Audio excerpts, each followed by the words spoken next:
Ya, pemirsa, puluhan korban meninggal dan lebih dari 30.000 orang mengungsi akibat banjir yang terjadi di awal tahun 2020. Semua wilayah di DKI Jakarta terdampak banjir dan sebagian wilayah Bogor, Depok, Tangerang Selatan, dan Bekasi juga turut merasakan terjangan banjir. 4 wilayah menyatakan status tanggap darurat. Lalu bagaimana langkah pemerintah menangani korban banjir? Sudah hadir bersama kami di studio ada Menteri Sosial Republik Indonesia Juliari Batubara. Selamat pagi, Pak Menteri. Selamat pagi. Ya, Pak, ini kalau kita lihat data terakhir berapa korban meninggal dunia dan juga jumlah pengungsi yang diterima oleh Kementerian Sosial hingga pagi ini? Data yang masih kami pegang untuk korban yang meninggal itu 26 orang. Ya, memang ada info bertambah sepertinya, tapi memang kita masih menggunakan data yang dirilis oleh BNPB. Oke. Sehingga nanti apabila ada data baru yang dikeluarkan BNPB itu menjadi pegangan kita di Kementerian Sosial. Kemudian kalau jumlah pengungsi sendiri per malam tadi memang masih sekitar 31.000, hampir 32.000 orang begitu. Oke. Nah, ada berapa lokasi atau titik pengungsian yang berhasil didata oleh Kementerian Sosial? Yang ada di data kami itu dapur umum ataupun tempat pengungsian di Jakarta dan sekitarnya itu sekitar, kalau nggak salah sekitar 22 atau 23 titik. Ini yang memang dibentuk oleh Pemda setempat maupun oleh masyarakat komunitas yang di lokasi terkena banjir.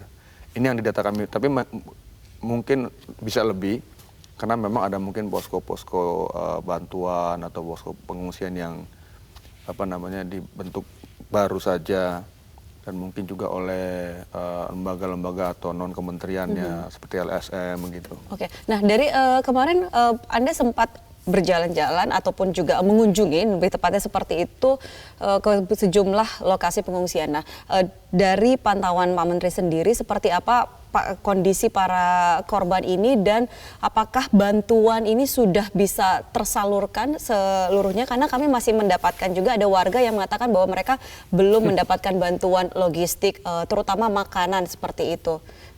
Ya memang kalau dilihat dari skala kejadian banjir kali ini memang selain cukup masif ya dan cukup tiba-tiba begitu. Saya sendiri melihat waktu kemarin di lapangan banyak warga yang juga menginformasikan kepada kami bahwa informasi yang mereka dapatkan itu kurang akurat.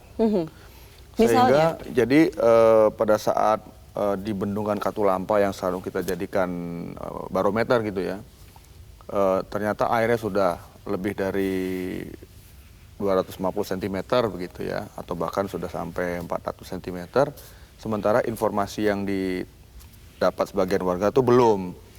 Sehingga mungkin itu juga mengakibatkan mereka kurang siap menerima air yang begitu besar dari atas. Jadi sehingga begitu airnya masuk ya memang jadi terdampaknya cukup parah begitu ya. Nah kalau mengenai bantuan memang karena ya mungkin juga karena ini kan masuk tahun baru ya, mungkin orang juga kantor-kantor instansi pemerintahan juga mungkin masih belum full tim begitu ya. Walaupun itu kita tidak bisa jadikan alasan, tapi pemantauan kami kemarin di lapangan sudah mulai berdatangan bantuan-bantuan, khususnya terutama yang paling pertama itu kan bantuan-bantuan logistik ya, bahan makanan yang siap saji, kemudian peralatan-peralatan masak, kemudian peralatan untuk anak-anak. Ya, kita tahu bahwa banyak sekali korban itu adalah anak-anak, balita dan juga lansia. Dan itu yang memang jadi prioritas untuk kita evakuasi, sehingga mereka harus menjadi prioritas sehingga kemungkinan terjadi atau bertambahnya korban itu bisa diminimalisasi. Oke. Gitu. Nah, tapi koordinasi yang dilakukan dalam beberapa hari ini, utamanya dalam 3 hari terakhir lah bisa dikatakan seperti itu, Pak Menteri, dengan lembaga-lembaga terkait. Karena kita tahu kan juga bantuan itu biasanya banyak, baik itu dari pemerintah ataupun juga mungkin dari pihak-pihak lain. Betul. Tetapi biasanya terfokus hanya di ada titik-titik tertentu, ada titik-titik yang mungkin belum sempat terjamah seperti itu. Nah, ini bagaimana? Ya memang kalau kami di pemerintahan tentunya, contohnya dengan Kementerian Sosial, pastinya kami berkoordinasinya langsung dengan dinas sosial di provinsi-provinsi yang terdampak. Contohnya dengan Dinas Sosial DKI Jakarta, Dinas Sosial Jawa Barat, karena Jawa Barat kan juga terkena di daerah Kota Bekasi, Kabupaten Bekasi, Depok sebagian. Dan juga Dinas Sosial di Banten. Sehingga kami, yang pertama kami lakukan, kita minta data dari Dinas Sosial provinsi tersebut, di mana saja ada dapur umum atau tempat pengungsian yang memang mereka konfirmasi gitu. Nah, sehingga bantuan-bantuan dari kami itu kami tujukan kepada posko-posko tersebut, dapur-dapur umum tersebut. Tapi juga di luar itu informasi-informasi dari warga juga kita respon juga. Tentunya memang itu tidak jadi prioritas. Sehingga yang menjadi prioritas adalah tentunya kalau kami di Kementerian Sosial adalah titik-titik dapur umum, tempat pengungsian yang memang sudah diidentifikasi, dicatat oleh dinas-dinas sosial setempat. Berarti ini akan sangatlah bergantung terhadap kerja dari dinas sosialnya. Oh iya, karena mereka yang istilahnya kan yang punya wilayah, ya, yang punya wilayah, sehingga karena kami itu sifatnya sekarang ini masih membackup. Ya. Nah, memang sekarang sudah dikeluarkan, saya lihat Kabupaten Bogor ya, sudah keluarkan ada tanggap 4 darurat. wilayah kalau tidak salah yang akhirnya sudah menetapkan status tanggap darurat. Nah, apakah ini ada bedanya penanganan ketika sudah ditetapkan tanggap darurat dengan belum ditetapkan tanggap darurat? Mengingat untuk DKI Jakarta sendiri belum ditetapkan sebagai tanggap darurat. Itu yang masih kami tunggu, terus terang kami berharap segera bisa dikeluarkan SK dari Gubernur DKI. Kalau Anda melihatnya sudah layak tidak sih Jakarta ini ditetapkan? Harusnya dari awal sudah harusnya keluar, karena Bogor sudah kemarin ya. Di sebagian Banten juga Bupati Lebak saya lihat juga sudah.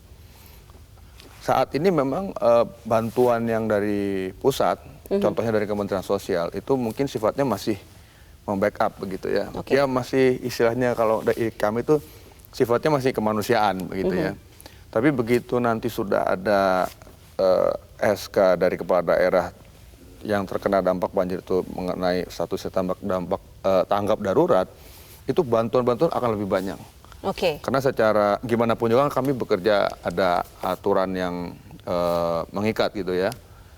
Begitu status tanggap darurat secara resmi ditetapkan, itu pasti bantuannya akan lebih masif lah. Dengan kata lain, dengan kondisi yang ada saat ini juga satu sisi membuat penyaluran bantuan pun menjadi tidak maksimal kepada para korban banjir. Sebenarnya enggak juga. Dengan tanggap darurat, status tanggap darurat akan lebih maksimal lagi. Seluruh kementerian sebenarnya kami juga sudah diinstruksikan oleh Presiden langsung untuk seluruh menteri, kepala badan, untuk menurunkan bantuan, ya,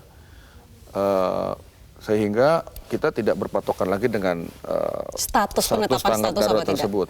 Tapi memang itu tetap diperlukan, ya, karena contohnya misalnya kemarin ada di satu titik di posko pengungsian di Universitas Borobudur di Jakarta Timur, itu saya langsung memberikan santunan untuk seorang bapak yang istrinya meninggal.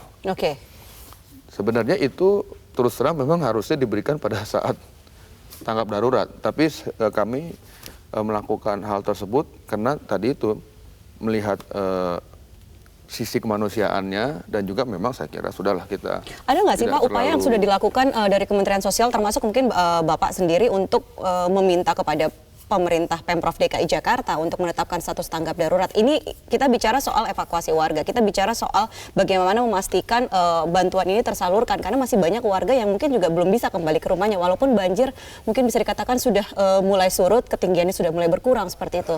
Tapi kan tidak serta-merta mereka kemudian bisa menjalankan aktivitas sehari-harinya seperti normal. Ya, tentunya kami melakukan hal tersebut melalui Dinas Sosial DKI. Memang infonya dari Dinas Sosial DKI bahwa dalam waktu dekat akan segera dikeluarkan. Mudah-mudahan hari ini. Sehingga tentunya dari seluruh kementerian yang terkait maupun yang tidak terkait juga sebenarnya. Dan yang lain bisa lebih masif lagi bantuan, karena memang ini diprediksikan hujan masih akan turun lagi dan masih akan intensitasnya tinggi. Jadi saya kira ini juga belum selesai begitu ya. Nah untuk sambil menunggu status tanggap darurat seperti itu, kalau saya tidak salah juga tolong saya dikoreksi kalau keliru, ada dana 4,2 miliar yang disediakan. Apakah ini hanya untuk wilayah Jabodetabek atau seperti apa, Pak? Oh itu nilai bantuan. Nilai bantuan, oke. Nilai bantuan yang sudah kami keluarkan selama 2 hari ini ya. Selama 2 hari ini per kemarin, baik bantuan logistik maupun seperti santunan kepada ahli waris korban yang meninggal, nilainya sebesar 4,8 mungkin. 4,8. Ya itu akan berjalan terus selama memang situasinya masih mengharuskan kita untuk melakukan bantuan-bantuan begitu. Oke, kita bicara soal Jabodetabek dulu, Pak. Sebelum kita tahu juga bahwa memang ada daerah-daerah lain yang ini juga mengalami bencana serupa. Tetapi kalau untuk Jabodetabek sendiri, seperti perkiraan oleh BMKG dan tadi juga sempat di-mention bahwa ini kemungkinan masih akan berlangsung hujan deras. Ya, jadi kemungkinan banjir pun juga masih bisa saja terjadi pertengahan Januari sampai dengan awal Februari. Berarti langkah-langkah ini kan juga harus disiapkan, termasuk juga dari Kementerian Sosial. Apa yang akan dilakukan? Yang pertama kita memastikan bahwa stok bantuan logistik kita cukup. Kemarin saya sendiri sudah ke satu gudang regional kita yang ada di Bekasi, kota Bekasi. Saya melihat langsung bagaimana stok bantuan yang siap didistribusikan. Kita ada bantuan makanan siap saji, tenda, kemudian ada bantuan peralatan anak-anak. Oke, maaf saya potong soal tenda. Bapak sempat menjanjikan bahwa akan menambah jumlah tenda karena ada pengungsi yang mengeluhkan kurangnya tenda di lokasi pengungsian. Iya, kemarin ada 1 atau 2 titik saya sampaikan hal tersebut. Nanti kita akan lihat lagi apakah memang di situ mungkin saja ada penambahan tenda ya. Kita tidak tahu dari lembaga atau instansi lain. Tapi kalau memang diperlukan ya kita langsung kirim aja, nggak masalah. Nah, jadi yang pertama tuh saya harus memastikan bahwa stok untuk logistik yang kita distribusikan tuh cukup dulu. Sehingga kita bisa leluasa begitu ya mendistribusikan bantuan. Bagaimana tanggapannya terhadap tadi ada yang disampaikan oleh para pengungsi ketika mereka mengatakan pendistribusian itu belum merata seperti itu, Pak? Ya, saya kira hari ini akan lebih merata ya. Kami bisa janjikan hal tersebut minimal dari Kementerian Sosial. Saya yakin juga teman-teman di kementerian lain yang akan membantu mengirimkan bantuan logistik juga hari ini akan lebih merata dan lebih banyak bantuannya. Tapi sebenarnya kalau kita lihat memang ini disebabkan karena kurang siapan ya dari warga, dan saya sampaikan di awal sepertinya informasi yang didapat sebagian besar warga itu terhadap potensi banjir ini kurang masif ya, sehingga mereka tidak siap. Ya otomatis kalau warga tidak siap kan tentunya dampak bencananya lebih fatal begitu. Tapi kalau warganya tidak siap, tetapi pemerintahnya misalnya siap seperti itu, bukankah itu juga bisa diselesaikan, bisa ditanggulangi? Ya, yang sedang kita lakukan seperti itu ya. Jadi dari mulai begitu terkena ada banjir di mana-mana, malamnya langsung kita sudah turunkan dari Kementerian Sosial, dibantu dinas sosial di 3 wilayah yang terkena dampak. BNPB, teman-teman dari Badan Nasional Penanggulangan Bencana juga yang terdepan, yang paling duluan, juga dari TNI, Polri. Tapi memang mungkin ini kan skalanya cukup masif ya. Ya mungkin kita awalnya juga tidak menyangka bahwa akan sebegini masif gitu ya. Sehingga waktu saya turun di beberapa titik kemarin, saya lihat memang ada beberapa yang harus disegerakan gitu ya, bantuan-bantuan.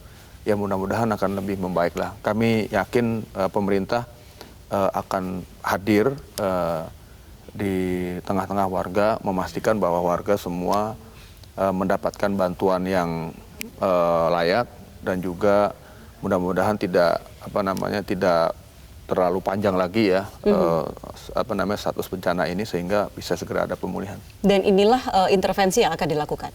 Ya, kita terus lakukan di beberapa titik yang ada dapur umumnya, yang ada pengungsiannya, kita terus lakukan. Saya sudah instruksikan minimal di jajaran Kemensos untuk tidak stop gitu ya, dan kerja 24 jam gitu. Rencananya hari ini juga nanti mungkin saya akan lihat lagi beberapa titik dan memastikan bahwa apa yang sudah saya janjikan kemarin itu benar-benar sudah terdeliver begitu. Oke, salah satu titik mungkin yang juga bisa jadi perhatian ya tadi kawasan Ciledug Indah itu juga berupa hingga pagi ini masih terendam oleh banjir, Pak Menteri. Ya, nanti saya akan pastikan bahwa tadi yang kita lihat di layar sudah ditangani dengan baik, minimal dari Kementerian Sosial. Oke, nah kita kembali bicara bahwa ini masih panjang, kemungkinan masih ada di pertengahan Januari sampai dengan awal Februari. Persiapan seperti apa, termasuk juga bagaimana Kementerian Sosial punya relawan, ada Tagana di situ, menyiapkan mereka untuk mengantisipasi jika terjadi hal-hal yang tidak diinginkan dalam beberapa waktu ke depan ini. Ya, memang salah satu aset yang Kementerian Sosial yang miliki yang kami juga cukup banggakan adalah relawan kami yang dinamakan Tagana, Taruna Siaga Bencana. Memang ini sudah bertahun-tahun kita bentuk dan kita bina. Saat ini jumlahnya ada sekitar 39.000 orang tersebar di seluruh Indonesia. Di Jabodetabek mungkin sekitar 10%-nya begitu ya. Jadi ini adalah teman-teman yang memang sudah memiliki kemampuan, sudah terlatih untuk melakukan rescue. Tidak hanya rescue banjir atau bencana lainnya, tapi juga sebagian dari mereka bahkan sudah bisa memberikan layanan dukungan psikososial. Jadi kalau kita lihat kan banyak anak-anak menjadi korban. Nah ini di tenda-tenda kami biasanya yang memiliki kemampuan untuk memberikan layanan dukungan psikososial kepada anak-anak ini juga melakukan kegiatan tersebut gitu ya. Memberikan hiburan kepada anak-anak. Kadang-kadang kan hal-hal seperti ini suka kita lupakan. Kita fokus di bantuan-bantuan logistik, tapi kita juga lupa bahwa ada anak-anak juga yang mungkin mereka traumatis ya. Mereka kan nggak ngerti apa-apa kok. Tiba-tiba kenapa ya kita harus keluar dari rumah, kenapa kok banjir gitu kan, mereka nggak paham. Ini juga kita harus... Dan bukan tidak mungkin mereka juga trauma terhadap air. Seperti itu, karena itu banyak mungkin, kasus yang terjadi. Ini kita lakukan, jadi Tagana ini sejak tidak hanya menunggu banjir, tapi memang sudah siap siaga. Dan juga kita juga memiliki beberapa kampung atau wilayah yang kita sebut sebagai KSB, Kawasan Siaga Bencana. Jadi ini berbasis komunitas.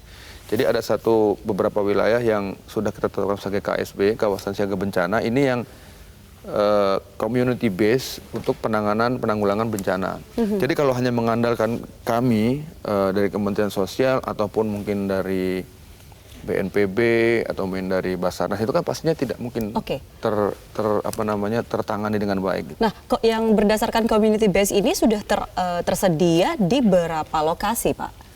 Ada beberapa ratus lokasi. Wilayahnya Jabodetabek atau di seluruh Indonesia? Seluruh Indonesia. Di seluruh Indonesia. Yang terakhir yang kemarin saya resmikan itu di daerah Pangandaran, contohnya ya. Karena kan Pangandaran itu daerahnya disaster prone lah ya, artinya dia memang salah satu daerah yang rawan bencana, khususnya kan tsunami gitu. Jadi memang ini kawasan siaga bencana yang kami tetapkan ini adalah wilayah-wilayah yang memang sangat rentan terhadap bencana. Seperti gempa bumi, kita kan tahu ya kan, di mana saja yang rawan gempa bumi, kemudian tsunami gitu. Jadi ini akan kita terus kembangkan. Sehingga komunitas di daerah KSB tersebut apabila ada bencana mereka sudah lebih siap harus bagaimana evakuasinya, karena kan ada jalur evakuasinya, apa yang mereka harus bawa dulu, bagaimana mereka kalau punya balita, bagaimana mereka kalau punya lansia. Ini yang kita sebut ya kita mengedukasi, cuman edukasinya lebih kepada warga yang ada di kawasan atau kampung siaga bencana tersebut. Mereka menjadi warga yang tanggap bencana. Tanggap bencana. Oke. Nah, sambil kita bicara juga soal bagaimana persiapan dalam beberapa jangka waktu ke depan mempersiapkan masyarakat khususnya di Jabodetabek lagi menghadapi kemungkinan curah hujan yang bisa kembali tinggi ataupun juga potensi banjir yang masih ada. Dalam beberapa waktu ini kan ketika banjir sudah mulai surut, masyarakat akan kembali ke rumahnya mereka. Ada persoalan baru juga yang tentunya akan timbul, mulai itu dari bagaimana penyakit pasca banjir, membersihkan, mereka, ya. Termasuk juga yang kehilangan harta bendanya. Nah, seperti apa peran Kementerian Sosial di situ? Ya, Kementerian Sosial itu sebenarnya tugas utamanya adalah menangani pengungsinya. Ya, begitu mereka sudah kembali ke rumah masing-masing, tentunya tugas kami sudah selesai. Pada saat mereka mengungsi, itu tanggung jawab kami. Artinya memastikan bahwa pengungsi-pengungsi ini ditangani dengan baik. Baik tadi mengenai intervensi dari sisi bantuan logistik, termasuk juga layanan untuk dukungan psikososial. Nah, pada saat sudah fase pemulihan, ini kembali ke rumahnya, memang itu bukan tanggung jawab utama kami lagi. Tapi memang tentunya kami juga tidak bisa terpaku.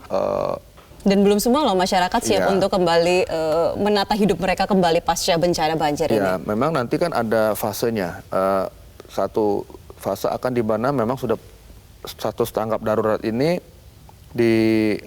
istilahnya diakhiri. Masuklah fase ke pemulihan. Nah, fase pemulihan ini memang banyak tadi disebutkan mengenai ada penyakitnya, belum nanti pasti diperlukan alat-alat berat untuk membersihkan. Dari sekarang juga mungkin kalau sudah berjalan sih pasti sudah dilakukan. Dan kemudian warga yang berurusan dengan kehilangan harta benda. Jadi memang itu dari Kementerian Sosial kita intervensi kita adalah seperti tadi, misalnya ada yang meninggal kita berikan santunan.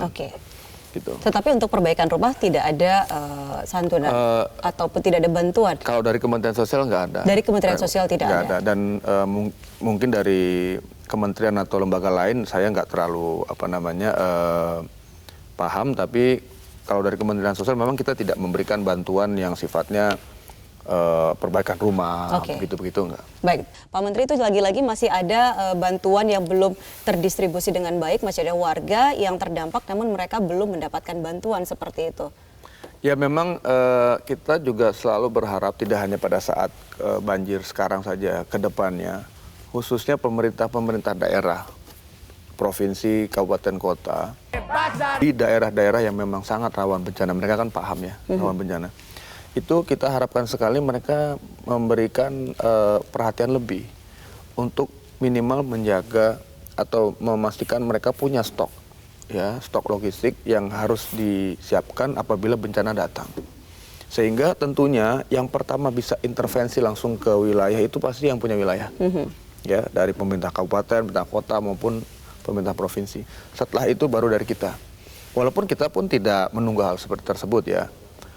Begitu ada bencana kita pasti sudah akan siap. Tapi tentunya yang paling dekat ke lokasi bencana itu kan pemerintah setempat, pemerintah daerah setempat. Sehingga kalau mereka memiliki stok bantuan logistik yang memadai, juga mungkin dengan peralatan yang memadai, ya akan lebih cepat penanganannya. Tentunya ini akan sangat membantu ke depannya. Jadi koordinasi sinergi yang bagus antara pemerintah pusat, kami di pemerintah pusat dan di pemerintah daerah itu sangat penting. Harus lebih baik ke depannya. Selain sinergi antara pemerintah pusat dan juga pemerintah daerah, satu lagi adalah ketika terjadi bencana, itu juga banyak bantuan-bantuan dari pihak-pihak lain yang juga ingin membantu meringankan beban para korban. Nah, ini juga biasanya ketika bantuan itu tidak tersalurkan dengan baik atau tidak dikelola dengan baik, ini juga menjadi persoalan karena banyak yang belum dapat, sementara ada tempat lain yang mungkin berlimpah di situ. Ya, sebaiknya ini bagaimana bantuan-bantuan yang berasal dari luar? Saya kira kembali lagi seperti kami juga di Kementerian Sosial itu kami berkoordinasi langsung dengan dinas sosial.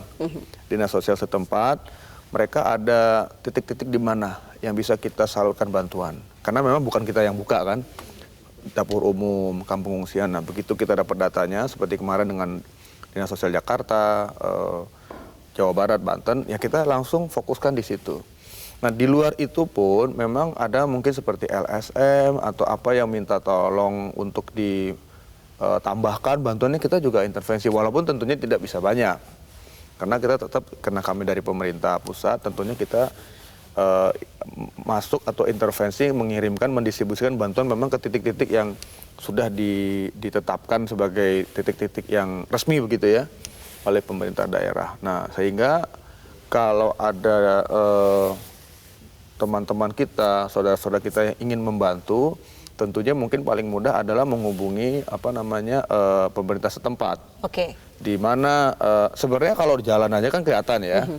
Di mana dapur umum, di mana kampung pengungsian, kalau di daerah itu ada dinas sosial, pasti ada dinas sosial, atau juga mungkin Badan Nasional Penanggulangan Daerah ya, itu pasti mereka punya posko-posko yang bisa menjadikan tempat untuk dikirimkan bantuan. Oke, ada tidak sih nomor telepon yang dibuka dari Kementerian Sosial untuk masyarakat mungkin yang mereka ingin menyalurkan bantuan atau ketika mereka mungkin belum mendapatkan bantuan bisa dihubungi? Sebenarnya kalau satu nomor telepon itu kita ada, tapi memang itu satu nomor telepon yang hotline untuk semua pelayanan. Jadi menurut saya kurang kurang efektif. Nanti saya akan kasihkan sekitar 22 atau 23 titik di Jabodetabek yang bisa dijadikan dijadikan acuan untuk apabila ada teman-teman kita, saudara-saudara kita yang ingin bersimpati mengirimkan bantuan, nanti mungkin bisa ditayangkan oleh Metro TV titik-titik. Jadi sehingga lebih terarah. Nanti kalau enggak kan dikirim ke satu tempat, padahal nanti harus lagi dikirim dari tempat itu ke poskonya. Jadi terlalu berlapis-lapis. Saya kira kalau langsung nanti saya informasikan ke beberapa titik ini bisa langsung dikirim ke sana. Baik, Pak Menteri tadi sudah akan menyampaikan 22 titik yang ini menjadi lokasi dapur umum Tagana seperti itu yang bisa diakses oleh masyarakat ketika mereka ingin menyalurkan bantuan. Ya, ini dari kami, yang data-data kami dari Kementerian Sosial, ini ada kombinasi antara dinas-dinas sosial, kemudian juga seperti yang tadi saya sampaikan, kami juga ada KSB atau kawasan siaga bencana, juga ada beberapa yang di lokasi atau dapur umumnya itu di lokasi dekat daerah yang terdampak banjir paling parah. Jadi ini kombinasi. Mungkin saya boleh pinjam untuk diperlihatkan. Boleh. Kameramen kalau misalnya bisa di zoom in seperti ini, dia adalah sebaran lokasi dapur umum Tagana dan KSB. Letaknya mulai ada di Dinas Sosial Provinsi DKI Jakarta di Gunung Sahari, kemudian juga ada di Jalan Tanah Abang 1 Jakarta Pusat, lalu ada di Jalan Margaguna Raya, KSB Petogogan, Pengadegan, Jakarta Selatan, lalu Rawajati, Ciladak Timur, itu untuk daerah Jakarta Selatan. Kemudian untuk daerah Jakarta Timur ada di Dewi Sartika. Ya, itu yang besar. Ini yang besar, oke. Kemudian ada di Jalan Raya Kalimalang. Ya. Lalu ada di Keramat Jaya Raya, ini di Jakarta Utara. Ya. Cilincing, Pegangsaan 2, Kapuk Muara. Lalu di Sudin Sosial Jakarta Barat di Jalan Raya Kembangan. Lalu di Polsek Tambun.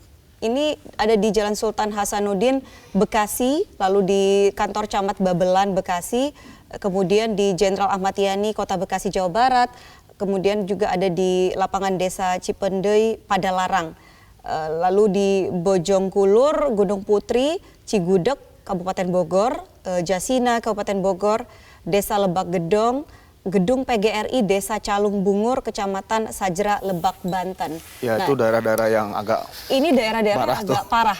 Kita mengingat bahwa di Lebak, Banten juga sempat terjadi banjir bandang. Nah, kalau di sana bagaimana penanganan sejauh ini? Jadi Dinas Sosial Lebak pun sudah ada koordinasi dengan kami, dan Bupati Lebak juga sudah mengeluarkan SK tanggap darurat. Tentunya dengan ditetapkannya status tanggap darurat ini akan lebih memudahkan dan lebih leluasa bagi kami untuk melakukan Kemensos ya. Lagi-lagi ya Pak, kalau ada status tanggap darurat, pemerintah pusat dalam hal ini Kementerian Sosial pun juga akan menjadi jauh lebih leluasa seperti itu. Iya sudah pasti. Tapi tentunya bukan itu yang menjadikan pekerjaan kami. Sejak begitu banjir tanggal 1 pun sudah kita jalan dengan bantuan-bantuan. Presiden pun sudah menginstruksikan kepada kami seluruh menteri untuk kementerian yang kami pimpin mengirimkan bantuan-bantuan yang bisa kami kirimkan. Jadi sudah clear ya. Nanti siang jam 3 pun ada rapat dengan Presiden, rapat internal dengan Presiden untuk membahas banjir ini. Oke, nah termasuk juga akan dibahas bagaimana penanganan pasca banjir ya. Pastinya. Nah, tadi saya tertarik dengan dapur umum ini, Pak. Tadi juga di Ciledug Indah kan masalah dapur umum ini biasanya mereka menyajikan makanan-makanan yang sudah siap saja. Sementara masyarakat mungkin ketika mereka sedang menghadapi bencana, kemudian Makanan juga instan makanan mungkin ya. instan seperti itu. Nah, mereka kan juga butuh makanan yang sebenarnya yang layak, bernilai gizi tinggi, bersih ya. bersih, agar tidak menimbulkan masalah kesehatan mereka, karena mereka juga sangat perlu untuk menjaga kesehatan mereka dalam beberapa waktu terakhir ini. Nah, ini kira-kira apa yang akan dilakukan oleh Kementerian Sosial? Jadi di lokasi-lokasi dapur umum, seperti namanya dapur umum, tentunya ada satu kegiatan ya untuk menyiapkan makanan bagi pengungsi, di mana itu di-handle oleh relawan-relawan kita ataupun petugas-petugas dari Dinas Sosial setempat. Di luar itu pun Kementerian Sosial punya paket bantuan yang berupa lauk pauk yang sudah siap untuk dimakan. Dan kita pastikan masih atau tidak expired begitu ya. Karena kita cek pasti, dan ini yang kita juga sudah mulai kirimkan. Kemarin yang terakhir kita kirimkan ke daerah Bekasi atau Pondok Gede begitu. Saya lihat sendiri bantuan-bantuan yang dikirimkan. Sehingga nanti mungkin di lokasi pengungsian tersebut tinggal menyiapkan nasi saja. Jadi tinggal memasak nasi, lauk pauknya dari kita dan sudah siap dimakan. Jadi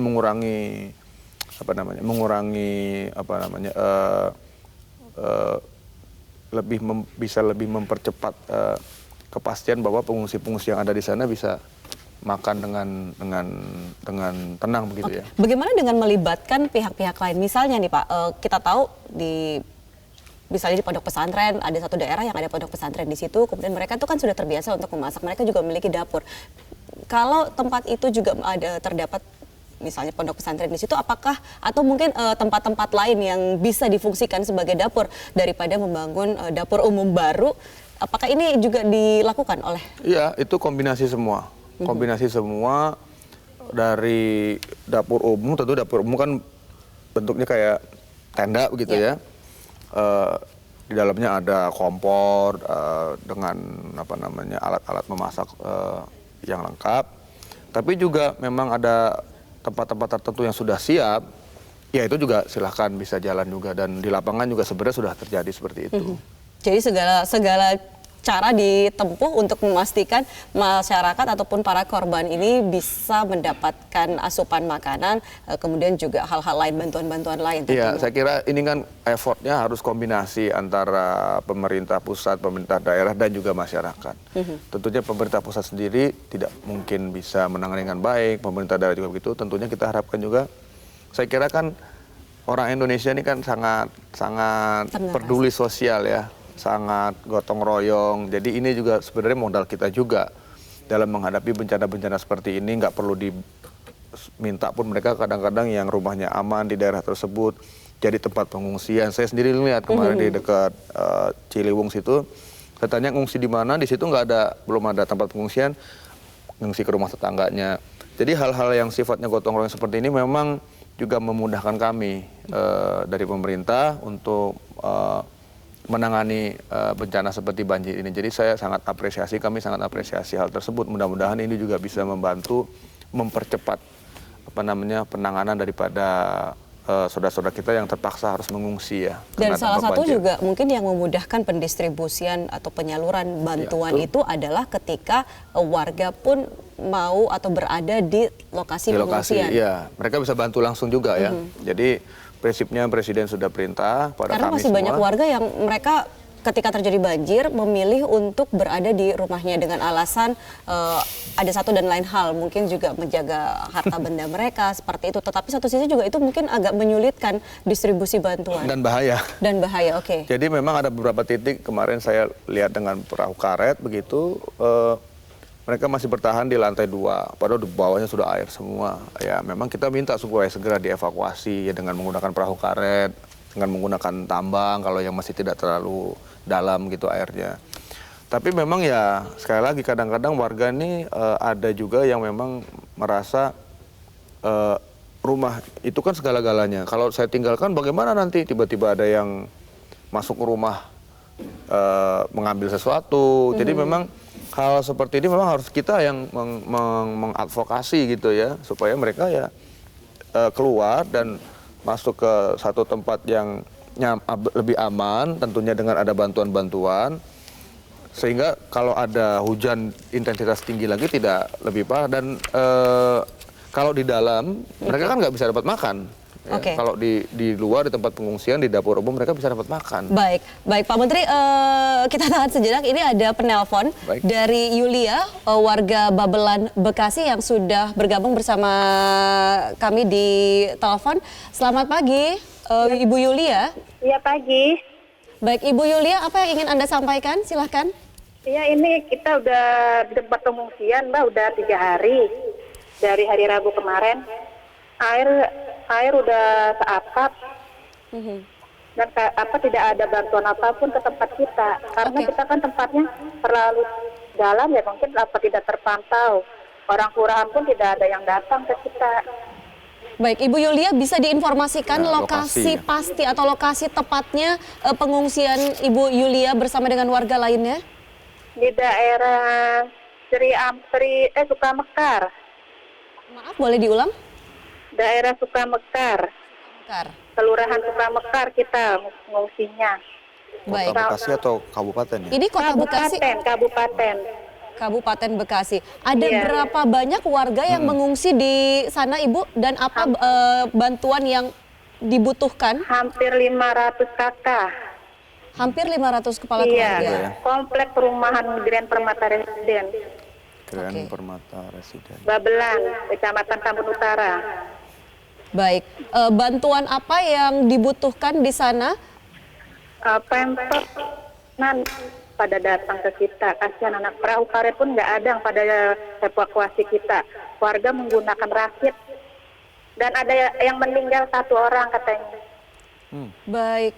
Ibu Yulia, lantas selama 3 hari ini bagaimana dengan makanan seperti itu? Apa yang dilakukan Ibu dan juga warga-warga? Bantuan dari warga yang tidak terkena banjir. Oke, jadi semua mengandalkan bantuan dari warga. Iya, betul. Dari pemerintah Kabupaten Bekasi belum ada satupun yang datang? Satupun yang datang ke kita. Karena kita terpencil banget, jauh kan, tidak terpantau. Jadi kan kelihatan itu di Jati Asih aja, tapi tempat kita itu lebih parah, Mbak. Saya ke Jati Asih. Baik, di sini sudah ada Pak Menteri. Ini mungkin bisa dicatat dan dipastikan bahwa selalu. Nanti kita kirimkan bantuan ke tempat yang disebut tadi. Mudah-mudahan bisa hari ini segera dikirim. Oke, tetapi lokasi ini masih bisa diakses atau seperti apa, Bu Yulia? Masih bisa diakses untuk perjalanannya. Mungkin pas kita ke dalam nggak bisa pakai perahu karet.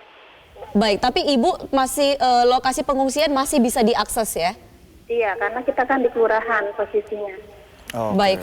Terima kasih banyak Ibu. Iya, ini Mbak, saya mohon langsung saja bantuan menuju ke tempat pengungsian, jangan melalui kelurahan karena kelurahan itu telat lambat untuk penanganannya itu. Baik, Pak Menteri silahkan. Iya, terima kasih sekali lagi informasinya dari Bu Yulia. Saya akan segera perintahkan nanti untuk kita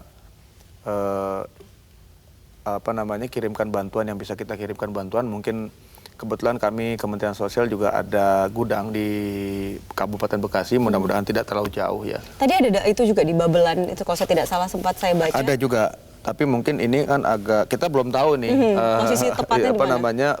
Pertama posisi dan keseriusan dampak banjir di daerah itu kan seperti apa, bisa saja mereka tidak bisa keluar begitu, tapi mudah-mudahan bisa diakses, sehingga kalau bisa diakses kita tidak sulit nanti mengirimkan bantuan. Jadi nanti hari ini kita usahakan ada bantuan ke sana. Baik, Ibu Yulia, diusahakan oleh Pak Menteri hari ini warga di sana akan mendapatkan bantuan yang mereka butuhkan. Jadi bantuan untuk anak-anak mulai dari popok, kemudian juga makanan, Pak Menteri, seperti itu. Saya kira makanan yang paling utama dulu ya, karena pastinya mereka kan selama berapa hari ini makannya pasti nggak teratur ya.